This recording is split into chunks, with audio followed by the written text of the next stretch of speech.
Remember when I ran from the police and then made an entire YouTube series on me running from the police on Savage Garage? Like, remember that? In fact, I posted the entire run, like the whole clip of me running from the police, including hiding from it. I posted all that on YouTube. And not to mention, then I also posted me going to court for that. So today, folks, what we're gonna do is we're gonna look back on possibly one of my favorite moments ever filming on Savage Garage.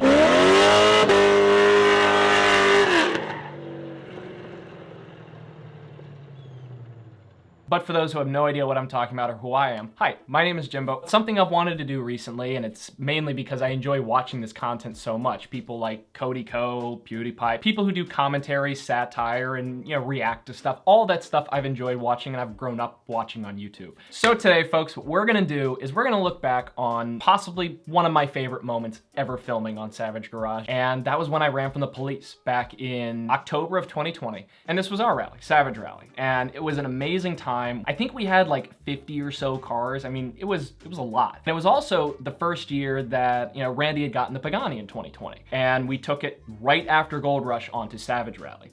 This rally stands out to me, not just because of the moment of me running from the cops, but the whole thing. I mean, so much happened on this rally. And if you guys would like to see more of me reacting to this rally, or maybe any other rally that we've done, comment below. Let me know what you'd like me to see, go through and watch. It was a lot of fun to put these together. So anyway, let's watch them.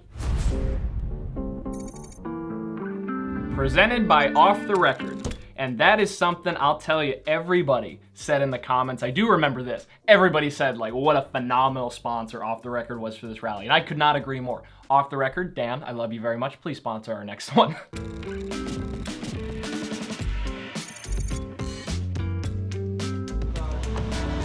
Welcome to final day, Savage Rally 2020.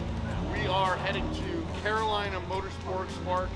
We're gonna go have some track fun. Randy was tired. We were all tired. Voice is too bad. I'm sure this hotel wants us to get at it. Yeah.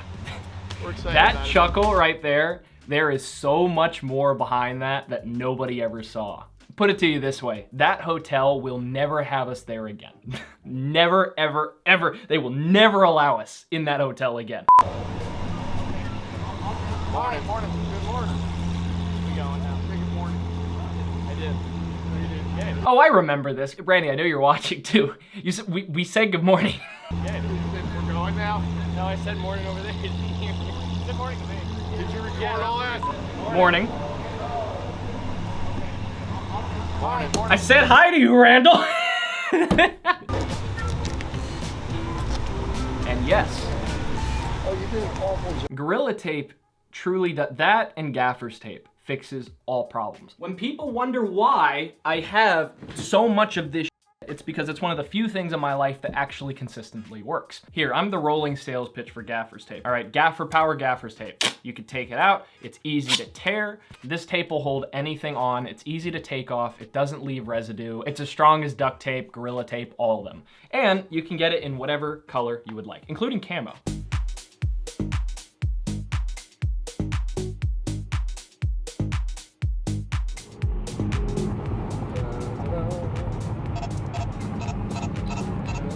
Somebody turn the radar on. Yeah, right. Yeah, and I've got no plate on the car, Jimbo. Like, why? Like, you're asking for it.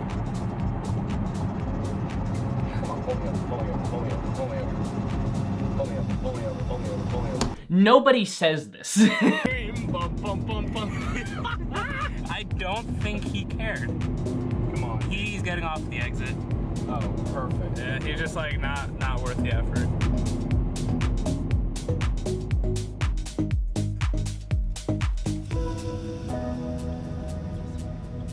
Oh, yeah.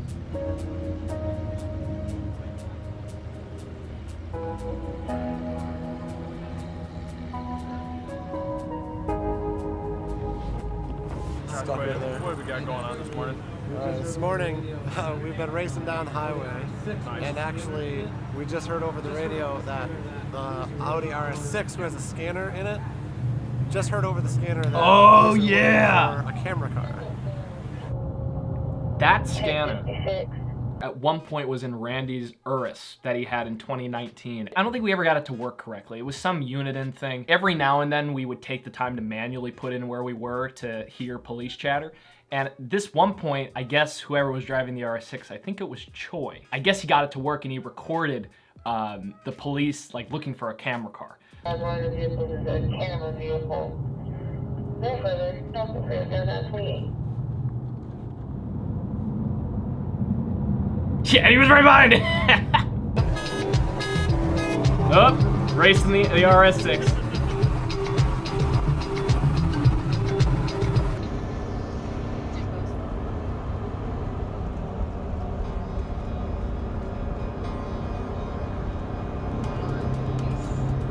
Hey, a cop's chasing Jimbo right now. Yep. A cop is chasing Jimbo right now. Yep.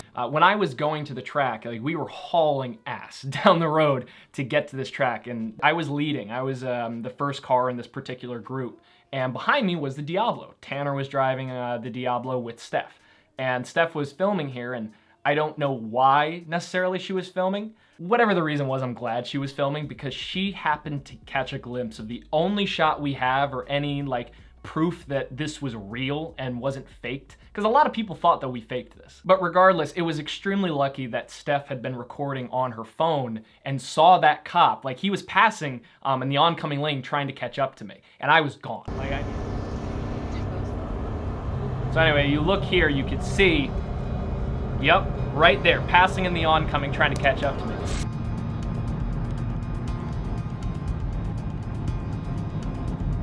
You got 1.7 miles.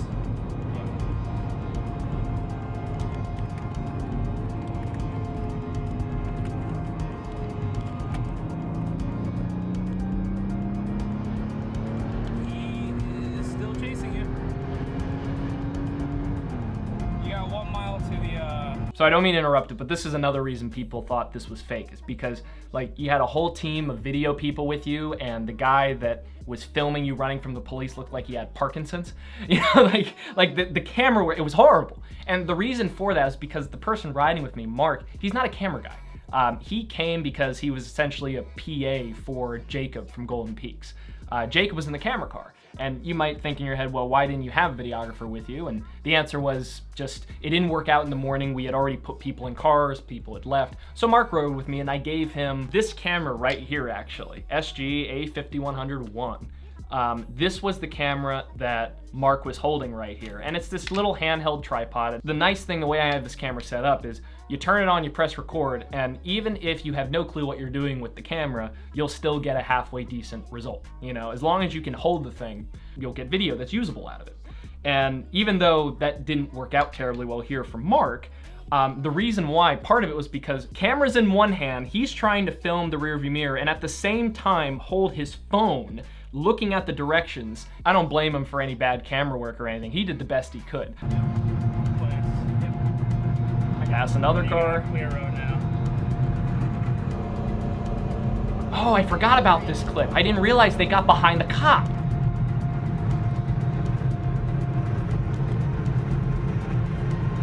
So if you listen really closely there, just to give you an idea how fast I was going, that's the windows in the S65 starting to bow out just a little bit, like air is coming in through these windows. Let's just say you have to be going faster than 140, 150 to start hearing any kind of wind noise in that car.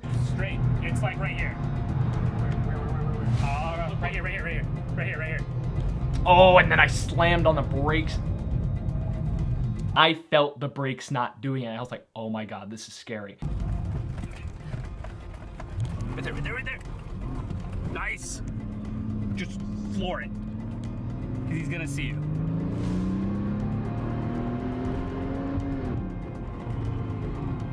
Just park right there. Right on Chase. Behind it. Right there, right there.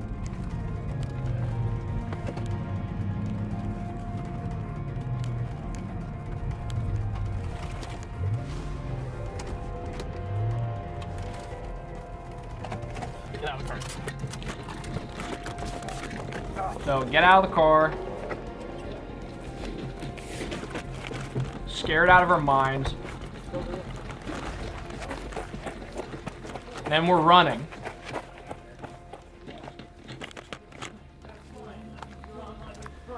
This guy I'm talking to here that I subtitled as owner, I just figured he was an owner of one of the trucks or the trailers there, or maybe the building, because it was just this guy that was, he was working on his trailer, and he stopped us and was like, well, what are you doing here? Like, why did you just pull your car in here? And he was cool as shit. You know, he just said like, oh, you were ditching a cop. Like, he was great. Oh, I'm sorry about that. Hey, I'm sorry. I gotta call you back. Sorry about that. We just had an officer pull out. We were going a little bit faster than we should have been on this road. Oh, so you're ditching a cop? Yeah. Oh, that's fine. So you get Okay. You got me nervous for a moment. Are you at Golden Peaks? You're not who I think you are. Okay. Are you leaving that thing there? For like 4 minutes. You're just hiding it? Yeah. No worries. Thank you. Thanks. Got it. Thank you, man. God bless that Oh, man. I got at least a conversation. Yeah. And watch this. Ready?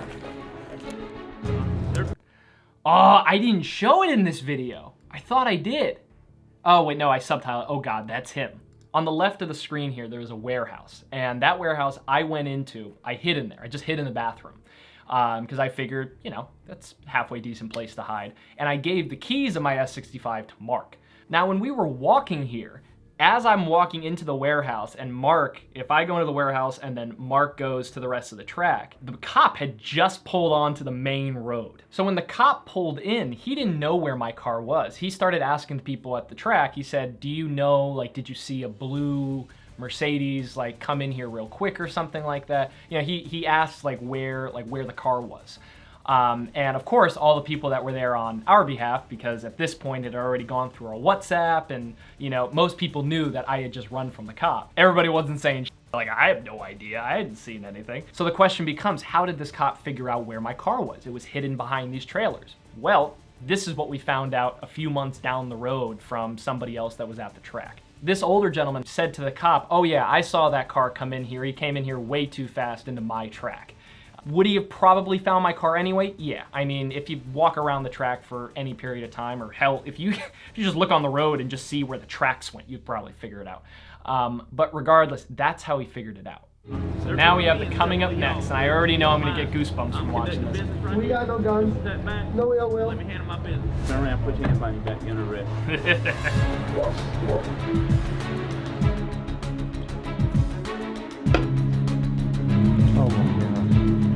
And then we went to the bail bonds place.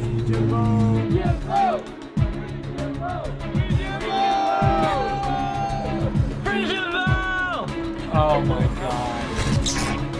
And then my mugshot.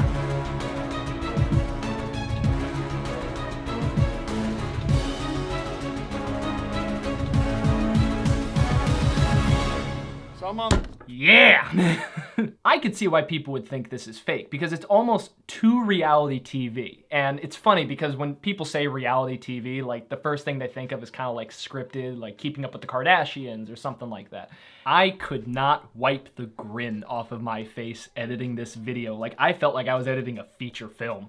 I mean, I had so much fun putting this together. And like, my goal when I was editing this little like preview of, you know, what's coming up next was I just wanted people's jaws to drop. Like, holy shit, they actually put this on video. What people don't realize, when this went up on YouTube, I had already done my time in court. The result of the case was the blue lights charge, like running from the police, that was dropped. And that's what carried a maximum of 3 years in prison, and then a reckless driving charge. Because the cop didn't have a speed clock on me or anything like that. I remember Aaron, like Life Apollos, like he made a video saying like, this is really reckless content, like should this be on YouTube, and blah blah this and blah blah that, and, you know, painted it as like I was like such a felon. It's like, I ran from the cops. Like, I mean, lots of people have done that. It's just nobody's dumb enough to put it online.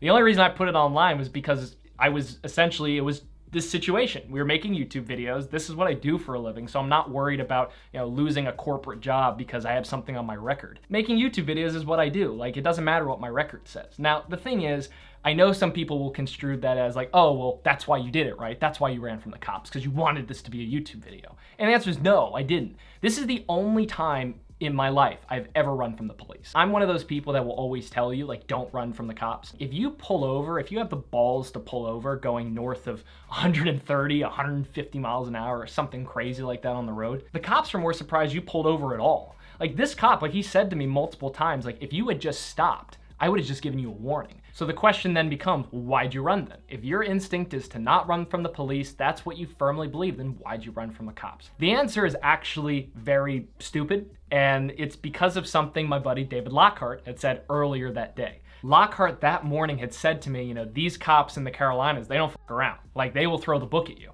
And the cop that had pulled me over earlier in the rally, the cop that I had pulled up next to and he brake checked me and got behind me, he said to me, he's like, Just drive slow, because I promise you the dudes up north, the Bible Belt motherfuckers, are not as nice as I am, alright? Oh, God, no. Alright, so be careful. Just stay a little bit slow, alright? when I was driving and I looked down at my speedometer, I had already let off the gas because I saw the cop, and I was watching it come back from 110 to 100. And I'm like, I must have just passed this cop doing like $130. I said to myself, this car isn't properly registered yet. I just went past him doing at least triple the speed limit. I'm gonna go to jail. Like, there is no reality in which I don't go to jail for what I just did. And that's an important piece of information which we'll save for the next video because it plays into that a lot more. But the thing was, all this stuff went through my head like that. And I went, I need to go. Because I looked ahead of myself and I'm like, I got 7 minutes to this track. I got 3 semis in front of me, or whatever it was. And this cop is in an F-150. There is no way he's keeping up with me. So that's why I gunned it. That's why I did it, because I thought I could get away with it. But the thing was, at the end of the day, did I get away with it? No, because I ended up confessing. And we'll explain more why I did that in the next video. But before we go, I want to read through some of the comments here. Just take a quick look at what people were saying. At this time, people were watching this, and what they had just seen was a YouTuber that they watch. They just watched somebody run from the police in real time and then try to run, get out, and in theory, based off of the coming up sequence, then get arrested and then have people protest him being in jail. That's what was just put on YouTube. Just saying this stuff out loud, it hypes me up. It's just like, this happened. This was real. I can only imagine what you guys thought. Like, comment below what your thoughts were when this first came out, if you saw it during real time when it came out back in 2020. Because I can only imagine people saw this and went, this can't be for real. No, like, this was real. I had so much fun editing this because, yeah, like, does this now essentially ban me from ever being able to get any real corporate job in America? Yeah, it does. But the thing was, I didn't care because I knew that this, if it were to pan out in a halfway decent way, which at the end of the day it did, it would make incredible video. But we go on these rallies because we have a great time, and those great times become the videos that you see. With that, let's take a look at some of the comments. I swear to God, this series is more exciting than any TV show at this point. Free Jimbo. Yes, that was what I wanted. Yeah, something I really enjoy. Like, I've got goosebumps. Like, I literally have goosebumps from watching this. I didn't have to produce these videos at the level that I did. I mean, we've got multiple cameras here. I mean, we have Golden Peaks following in their camera car. We're incorporating that video. I mean, this rally in itself, we had probably over... it was over 1 terabyte of footage, over 1,000 gigabytes of footage. Savage Garage has more exciting videos than Netflix. Yes! Love the guy that was totally cool with him hiding from the cops. How did he find them? See, well, that's what we talked about earlier. It was the old guy that's worked at the track for God knows how long, and he was upset that I went too fast into his track. Was it a bad idea? Yes. Was it worth it? Probably not. Does it make for a good video? Hell yes. Savage Garage is #1. Thank you very much. This is good. I'm just waiting for the day Alex Choi gets tased for not listening to the cops. Yeah, I'm not gonna lie, I'm right there with you. That would be absolutely hilarious. The fact that Off the Record is a sponsor fits these videos perfectly. Yes, it does. And let me tell you, the conversation that I had with my rep, Dan, from Off the Record, when I called him about this, he was like, you did what? I've been waiting for this ever since Jimbo got arrested. I knew it had to be something like this. Yeah, so a note about that, it's interesting because this went up, like we posted it was some Instagram post saying that I was in jail in October, like when this actually happened. But after the first initial post saying I was in jail, for weeks afterwards, people were like, where's the video? Where's the video? Where's the video? Where's the video? We're extremely excited to show you the final day of the rally that includes Jimbo running from the cops, getting arrested, and going to jail. Wait, did I write that in the description? Hold on. Oh my gosh, I actually wrote that in the description. Ralph Burrows, for those who were there, we will never forget the free Jimbo messages on the WhatsApp app, or WhatsApp. Free Jimbo 2020. Jacob Mercer, it was crazy seeing that all go down. I was in the pits and saw Jimbo speeding into the track, and then a minute later the cops sped in after him. Really? That must have been quite a sight to behold, just sitting at the track and you see a giant you know, just a giant S-Class bellowing into the track full speed.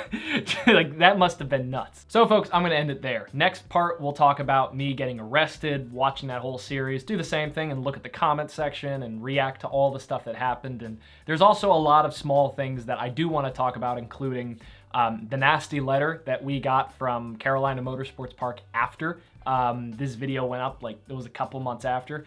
Also talk about, you know, what it was like going to jail, all that stuff. There's a lot to talk about there. So that'll be the next video. Thanks for watching this one. Subscribe if you haven't already. With all that being said, thanks for watching, and I'll see you in the next one.